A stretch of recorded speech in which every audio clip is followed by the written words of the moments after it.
kútàn yìí náà gbẹ̀tàn ẹ̀. Àwọn àjọgbódún ó máa inú ẹ̀ náà búrẹ́. Òhun yọmí tọ́nu ẹ̀ àẹ́. Òhun yọmí tọ́nu ẹ̀ yé máa gájọ náà mẹ́ndé èkúndé yọmí tọ́nu ẹ̀.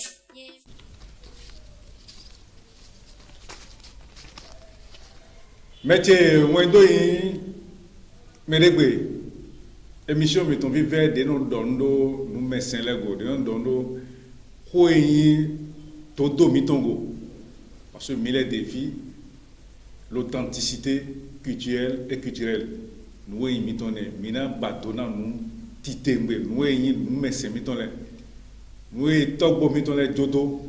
e combina no wendo yi a fonton wendo yi medegbe a fonton di mina yi me vivre mi tonde i a mi ton do mina yi vodun wo mi ton le kon i a mi ton bon khode bo yi me khode na vodun wo le jowa mo vodun wo le dudu a ya otan wa ya lisa vodun wa ya fide pepe de mina je gwa vodun wo de me yo no bloque me no khode na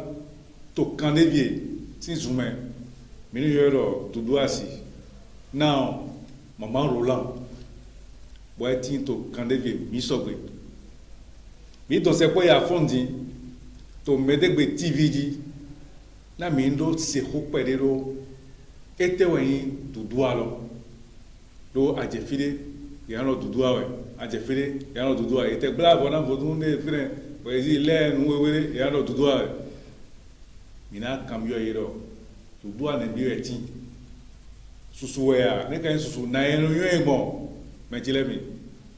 mina se po ya mi ton mi caro maman mi caro na mi fon ganji ko fon no me se le ka fon ko fon do de mi mo mi a fon di to wewe me mi mo do gbe lo me bi ko lo me bi ko yo me de mi na bio di wewe me kpona lezun bo akwana khodombio we jena khodombio we ma Roland mino yo mino dudua si bo mino khodena dudua ete men dudua lo dudua be vodun we de ga yen ni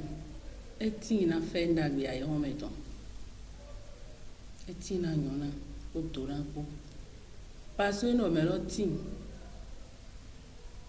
o melo to o feri pepe me o melo je firi pepe bo ero ni ko de mla vodun lele di me ndo e je vodun lo kon no ti tele ko po na mo to dudu aro to flint to tin ni do melo tin wa zo zanji bo we kan to jijan e gbonu bo bo dudu o tin we kan jijan e gbon me ko ya jan e ko ya yo bo ero eni se je gbon sa melo ma ya ma si ni pe egbe ngan se ndo pe de gbe dudu aton bo ze pla lo ko ni le era fún wọn mọ lórí díẹ̀ oṣù ẹ̀kan kẹ́yìn fífẹ́ rọ pàṣẹ ní àtòkùn lẹ́kàn ní àmàyìn sòun lọ́nà àmàgàyàn lọ́sìn tó náà ní àtòkùn lẹ́kàn àmàyìn sùnà àmàgàyàn tó náà lọ́tàn mọ́wọ́ ẹ̀ ni mẹ́tìrẹ́ mi dúdú ànẹ́bí wẹ̀ ká tí dúdú àròpó yẹn tí dúdú àròpó jẹ́ tí kakaru bí ayọ̀lẹ́ pọ́pọ́ dúdú àròpó jẹ́ tí ayọ̀lẹ́ ẹlẹ́nu yóò ẹ̀tàn lọ ọ̀rá yàn dúdú àròpó lọ́jà rẹ̀ ayọ̀lẹ́nu yóò ẹ̀tàn lọ ọ̀rá yàn wẹ̀ dúdú àlọ́jà rẹ̀ ní ìka jẹ mẹ́ àjálẹ̀ wẹ̀ èyí tó taligbe wẹ̀ dúdú àlọ́jà yẹn mẹ́pọ̀ náà lẹ́sùn dúdú àlọ́jà rẹ̀ ní ẹ̀rọ mẹ́lẹ́ tán fọ́n gbé bọ́dọ̀ ẹ̀mí jùlọ àwọn òdẹ̀rán lisa mẹ́rọ dúdú àwòrán ẹ̀ bon na ye kanu nyon dudu alo do na ye no nyon do dudu alo de no yon ko dudu agbo de ni aje dudu aho mi dudu asin aisisi e no gbon fora o ta o do pase ono tin to pe ton ji to le vodun ne bo e fe a o e no gbon do tike fi de nu chion te vodun dudu am no firo e pe ton ji we na no to inu yen ade pepe mara no fi de dudu ate nínú ẹ ka to pe ton ji to frin je so abi horo metro àwọn mo ro vodun dudu a pass we a je frin amo installation dudu aton amo mi on pon le ton de amo da frin ton de amo jẹ tó dé bo ẹnu tó lẹ́gbẹ́ façon de flin ní jẹ́sọ́ àmọ́ àmọ́ rẹ̀ wí fòdún dé kún ẹ̀mí wá dé. Pe vodun dudu alors non po vodun de voler po. Fòdún dúdú à ẹ dáhùn náà kó fòdún dé fòpó ní àmọ́ dúdú à tó kọ́ dé mi wọ́n náà kó fòdún dé fòpó ẹ̀ ń gánà kó fòdún heavy òṣòpó parce ní àmọ́ dúdú à tó di àmọ́ heavy òṣò wọn bọ̀ dé do ẹ tẹ́ tó heavy òṣò náà ló bọ̀ dé gbòòrò mọ́ ní àwa wà ó dẹ̀ náà dúdú à avant de go là quoi mon sang pour wele vodun dudu aje afoto ele san yiga ni lo eje fire mo lo fire mi je to di filo doti de to flin ena na lo vodun he bi so wo na bo na ho ando na nya ya lo bo na ho dresse filo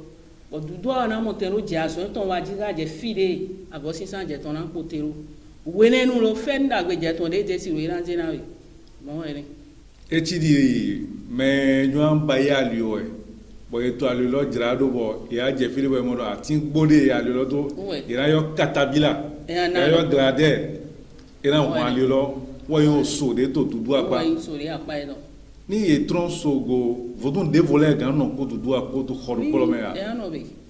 ya tron so go amo san asan kleje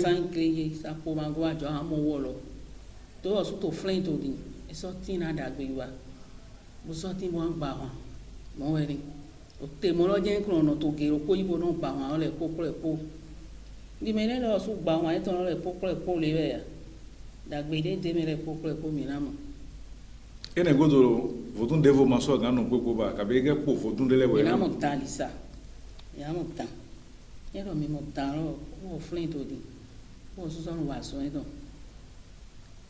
olè dáhùn flint di ìdílé lọ esprit de inú wa bolo tó náà mẹ́ ajiji parce que no de ko tona be aje kon wo do na ipanu kon lo bo be yi ma do de mi na je kon to di wi mai ho de ran we le kon blo je kon poro ho me hunde e tona we do ko o pon de fo tun tana wa so na we do mo we ti to tan kon ni iya mi ton dudu asi maman Roland na mina do mitra do kwe mizia teologie gbegoro na nu monje medele para dudu alogo do mesusu no confond ye no ye mono nyon de me ye gando tan lo dudu a ye gando le dudu a na mi kanu mlan dudu alo na mi no mlan dudu alo do claim me mlan dudu alo na mi ni sebo na mlan dudu a na to zegbe kai don kaka we ora zirai no wenze gbe kai tono kanga buzira yo na to homla wezize wo yi ho buze kun ona homla ga shanwe to shanwe ona yiro to vodu an ge vodu ko me vodu bona yiro to gidi kanivi sun loton na yiro to le gbade tin to kanivi sun loton yemi popole ko ni aba do acheji we mi na yiro azagun roko tape bi titi fi eko mina homla so yo beso alinkanto miro zoro blebu teni we no ronade do dudu ajara eji ona no dudu ajara okoto kiti afriko no bo jewe o je nana we nana lisa gbaju agba keke yami hunbo mi kunkun to amri ma vodun mandiri ajo ene si kare pepe sentono jigbe ya kun pere alo atomo kon bi on to voto gbe pon ifi mewe no yina dudu ajara yi nígbà wà wọ́n ká fún àtọ̀ wa wọ́n tó ní fagiri tó ní faka tó ní lóko tó ní dó fi gbé fi wọ́n tó lẹ́ kó akalanci tsọ́ kó kalan ló tsọ́ ọ̀gọ́sí tó ní tó àbúrò kalan di andi náà wọ́n tó lọ́ àfọ́n náà sani kúndó mẹ́mí yún mẹ́mí àyè tó wọ́n zizẹ́ wọ́n wá jíṣẹ́ fún wa jílẹ̀ kó yàn sé gígbó mi tán hàn gàdó yìí jí wàyà jẹ́ náà ìwọ̀n tó do kúròpó tán kúrò ní ìjà rẹ̀ wá sí nù la à ń sé sísẹ́ náà gbé wọn pé kó àwọn ètò tó yìí bomina nya nuna kale popole po wanyo bo me fire mere pepe mate bomina tabana dagbe bi ohun to ro mi yo po ohun to me bo edo diploma si ra po me pere o so ni tombo ihun bo ai bo din azon na ni les wangela azon ina me to na yo pole ni mu azon goze ni to abobo ni di me ajo àwọn to ro me ye ni je to ton goze lo ni to na abobo ni di nde we pere mere no ato ohun to ro me bo don kan lu ni na mero propo ba bodu eton fon na sani kudo bo huno mi ton medegbe e ve o kare an jerun kan bon we here to tani to we do lo mi we to na we here na le sunsun machi to we do lo mi bon vina no jijo asina no jijo no vina no jijo fi tilkie ton le ko ze we do lo ton na to abogun na di bon nous point no kon kwa dokun je dokun bon fo asiki ma nous kun lo na point to bezin ton mi níṣẹ́ mídọ̀ níṣẹ́ tó àfúnrò rẹ̀ níṣẹ́ ló ní ìyá mi tó lẹ́ kòdẹ̀ da ó ti jẹ́ mẹ́rin náà yìí dudu àti náà yìí kárí yóò mẹ́rin lọ dudu àwọ̀ ẹ̀jọ̀ ẹ̀ náà yẹn yóò lọ. adó yóò dudu àwọ̀ ẹ̀jọ̀ ẹ̀ ẹ̀rù tó kọ́nà ló sí yẹn tán ẹ̀nà tí náà mẹ́rin rẹ̀ bọ̀ ẹ̀rù mọ̀ sí yẹn lẹ́ẹ̀tàn tó fúnra náà yìí moi sorti na me dire so mo sin lo do bon file dans les ni maman bon flin et non na me sin lo tire to ba gbasa bo ino mo wa mo lo wi nu le lo po kan yen ton jiwe me le mo